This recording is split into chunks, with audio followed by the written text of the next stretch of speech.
And thousands of doctors and scientists are in town for that American Association for Cancer Research meeting at McCormick Place. A massive federal budget cut, though, is threatening to stop or slow the life-saving work that many doctors and researchers are doing every single day. Kate Chappell is here in the studio to explain this for us. Kate?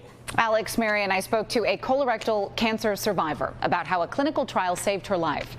That type of research is dependent on government funding. There is so much uncertainty in the medical community right now about the future. Those feelings palpable today at McCormick Place.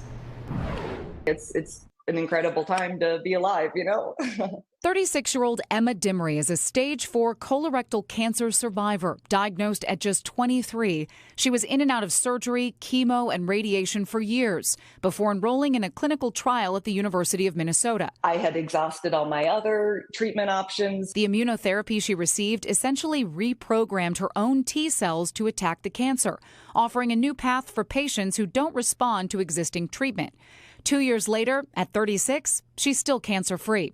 Her oncologist is presenting results from her trial at the American Association for Cancer Research annual meeting in Chicago. The hope is to create a new way of looking at cellular immunotherapy and retraining the immune system to be successful against cancer. Dr. Emil Liu says any disruption in clinical trials like this one would be detrimental to future cancer research, which depends on public investment, the vast majority of which comes from the National Institutes of Health, the primary federal agency for conducting and supporting medical research in the U.S. It's really scary to think about the idea of a 40% cut in the NIH budget, which is what's been initially proposed. Thousands of NIH employees have already been laid off. We have a really mixed, sort of set of emotions at this meeting. But our sense of purpose has never been stronger. As more than 20,000 doctors and scientists gather in Chicago, Dr. Keith Flaherty says the impact of funding cuts is a major topic of conversation,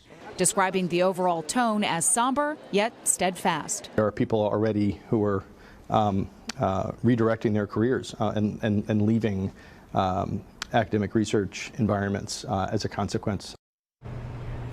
It is worth noting clinical trials like the one Dimry participated in do rely on a combination of both public and private funding. However, the doctors I spoke to say the major advancements in cancer treatment have all come out of public investment.